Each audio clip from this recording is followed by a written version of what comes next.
The following is an Outdoor Channel original production.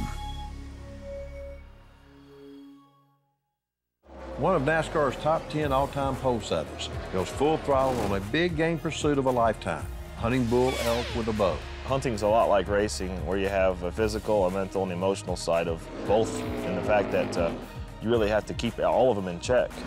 Now on Realtree's NASCAR Outdoors.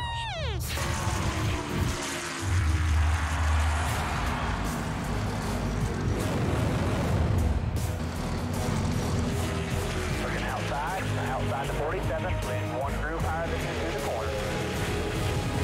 Realtree's NASCAR Outdoors, presented by Chevy Silverado, the official truck of the outdoors.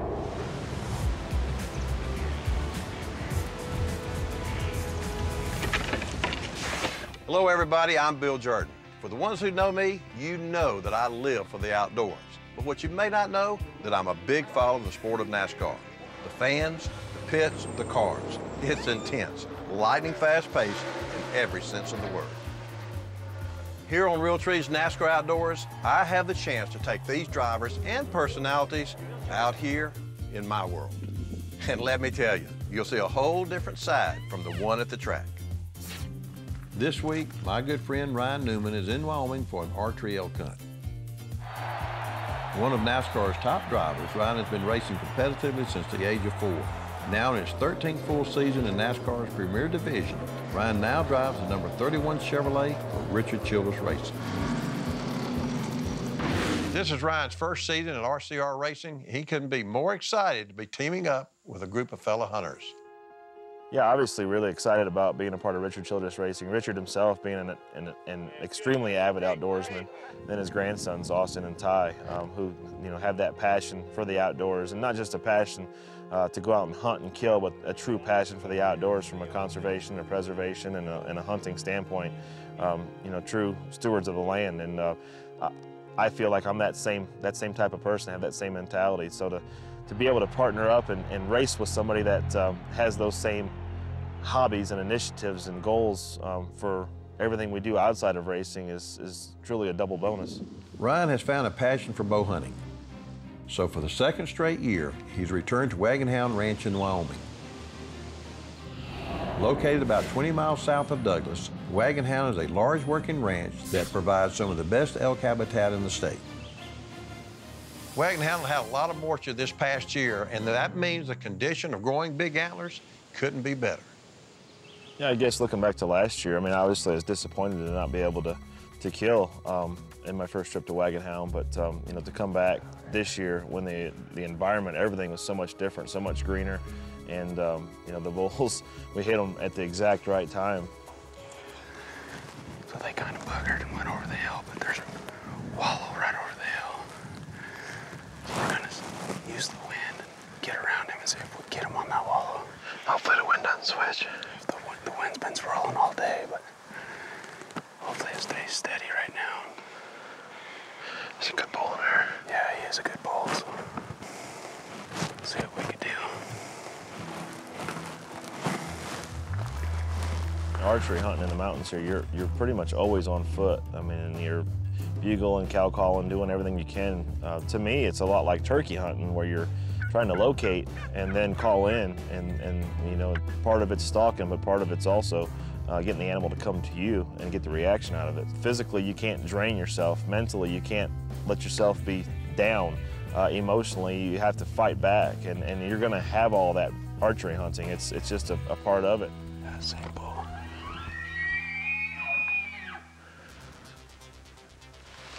Naked down, get from. The adrenaline was taking over for the majority of the first day, but this year I had a virus, I had fever and chills, and actually it was from my kids. I don't know how I got it, but I got hand, foot, and mouth, the virus, which there's nothing you can do to treat it. It's just a matter of, like any virus, give it 7 to 10 days, and that definitely took a lot of steam out of what we, or at least the potential out of our hunts, being able to stay on foot more and do a little bit more leg work, but we still had some great encounters. He's got a big body. There's another one in front of him. See that one in front of him? Where is he? Oh, yeah. shooter. We had a great encounter with a bull that was was fighting down in the valley and came up the hill, and we had snuck down and got on top of him right before dark, and he came up and looking right at me.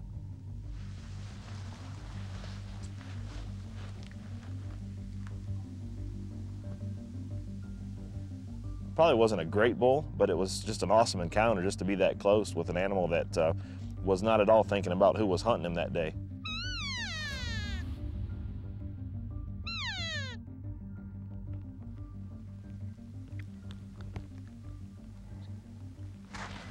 We just had a really good encounter with 4 different bulls, all within 125 yards.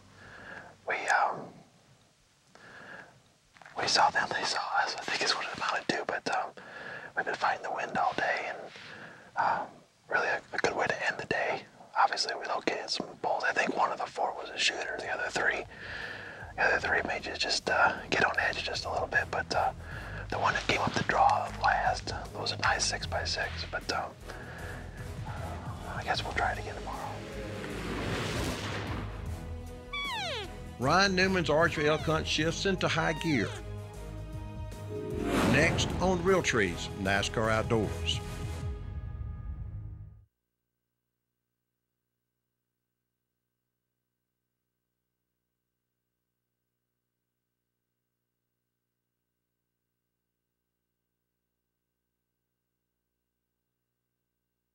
Realtree's NASCAR Outdoors is brought to you by the all-new Chevy Silverado 2014 North American Truck of the Year, Wiley X Eyewear, absolute premium protection in the field, Bass Pro Shops, your adventure starts here, New Holland, the official tractor of Team Realtree, Primo's Hunting, speak the language, Carhartt, trusted from work to woods, Danner, bootmakers since 1932, Quicken Loans for a mortgage experience that's engineered to amaze, and by Bill Jordan's Realtree, family, friends, and the outdoors.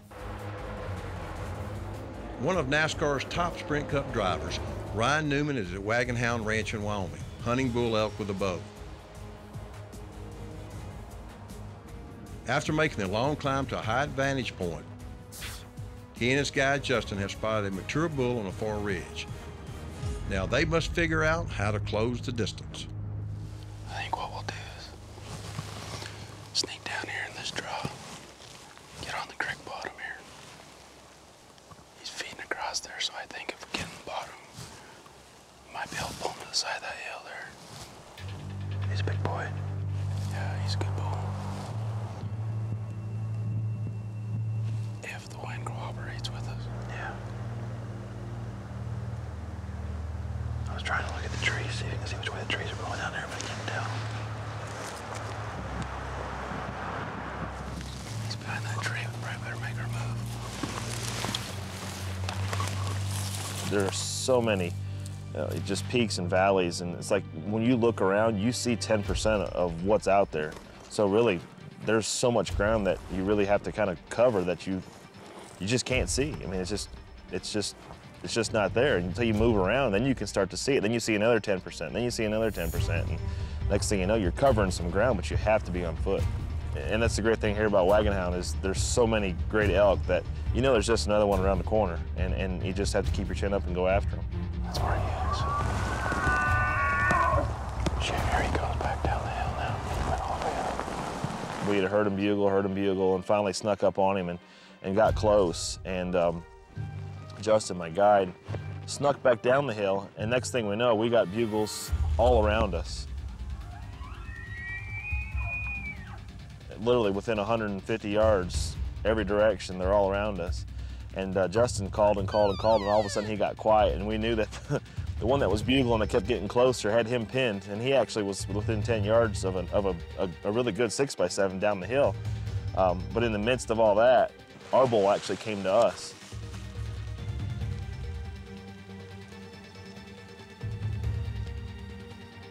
And I got, it was probably 18 yards or so, full draw, straight on.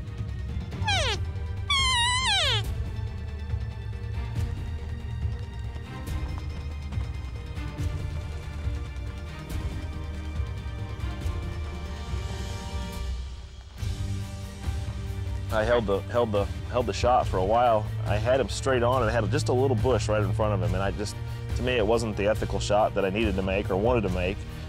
Might have been able to kill him, but didn't want to take it at that point.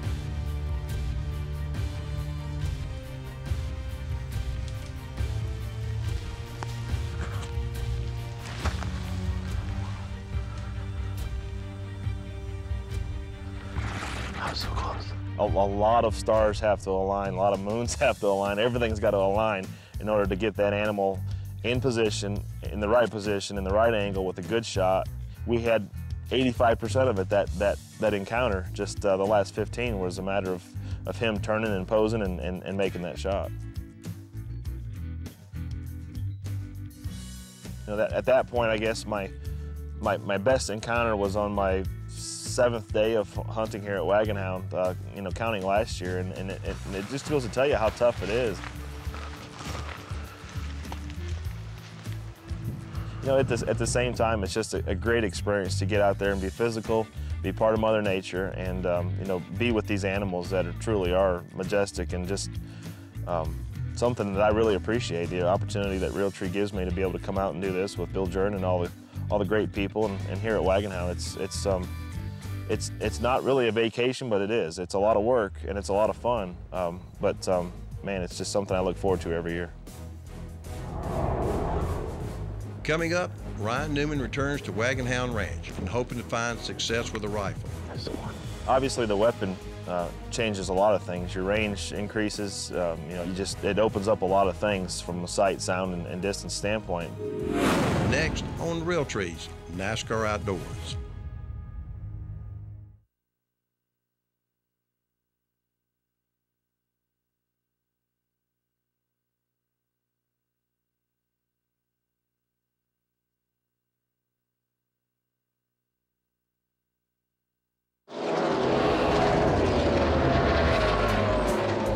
NASCAR standout Ryan Newman is among the sport's all-time leading pole setters, earning him the nickname Rocket Man. The former Sprint Cup Series Rookie of the Year is now a seasoned veteran.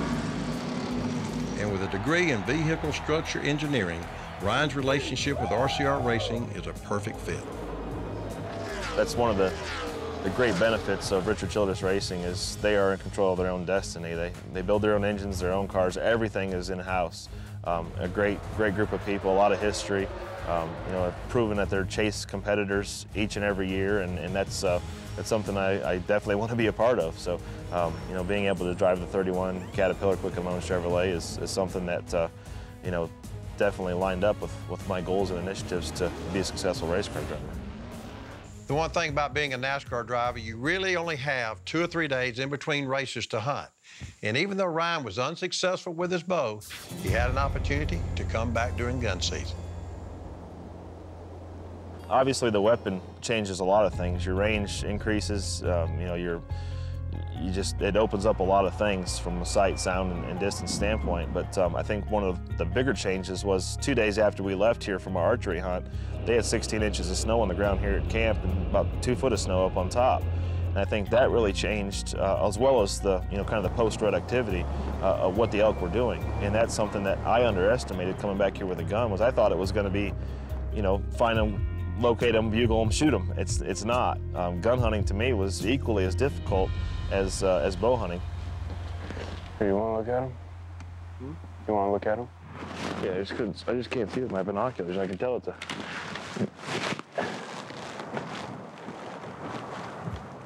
Now they're herded up. I mean, we saw different herds of 250 elk each, at least. And to see the difference between bow hunting season in the rut and gun hunting season kind of post-rut, and just the amount of animals that got herded up in different places was truly amazing. I mean, you're not going to get within 500 eyes real easy. So the game changes, and you have to change along with it.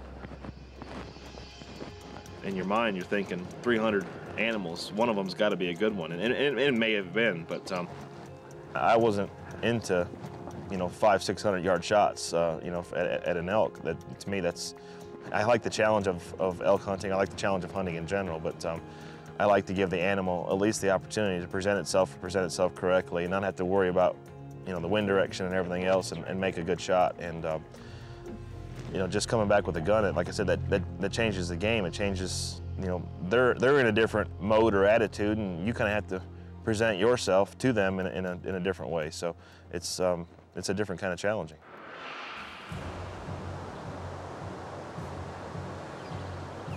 We kind of chose a different location for the second day, knowing where those herds were, and Justin was kind of educating me at the same time of what happens post-rut, where these big bulls will kind of go off and cool down, so to speak, and just relax and you know, re-energize, I guess, before the hard winter comes. And we glassed and glassed and glassed, and it just seemed kind of like it was going to be slow. And we'd see a couple bulls, and then, you know, they'd be on the other side of the mountain, and you know, we're up on top of one side thinking, do we go now? Do we wait? You know, do we see what else is going to be out there? What's underneath us? And kind of made the judgment call after we had seen two, probably a mile off, that looked like they were pretty good in the spot and scope. And we decided to close the distance quick because we were approaching 6 o'clock, and it was time to either get on them or look for something else.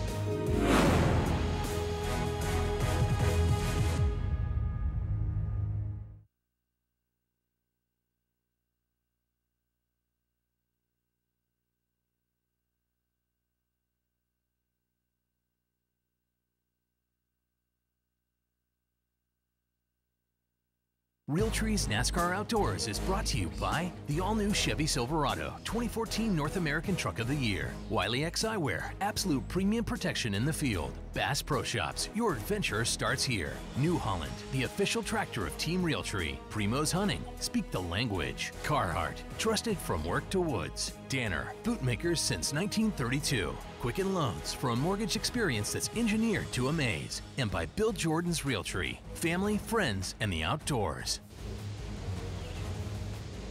My good friend Ryan Newman is hunting bull elk at Wagonhound Ranch in Wyoming. After several hard days of hunting and even a few close calls, Ryan and his guy Justin have spotted two good bulls feeding on a far ridge. But once again, time is not on their side. We're up on top of one side thinking, do we go now? Do we wait? You know, do we see what else is going to be out there? What's underneath us? And kind of made the judgment call after we had seen two, probably a mile off, that looked like they were pretty good in the spot and scope. Might as well go after them. We might see something else. But yeah. Can't kill them from here. It's too far for me. I told you, first shot you're left and right. I don't think you can zoom out far enough and still see the shot. Went down and around, and got halfway down the hill and lost them. Just literally lost them, and lost them for probably half hour, 45 minutes. And at that point, now we're halfway down the hill. We've lost our vantage point to see what else might come out. So we make the decision to let's just go. We kind of have an idea. We know which way the wind's blowing. We know which way water is. We know that they're coming down to feed. Let's do this. And we got probably another halfway down from where we were, and Justin caught one bull just probably still 600 yards off at least. And we decided to close the distance quick because we were approaching 6 o'clock, and it was time to either get on them or look for something else. And got down in there, and everything kind of worked out right. Oh yeah. Yeah.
hold on.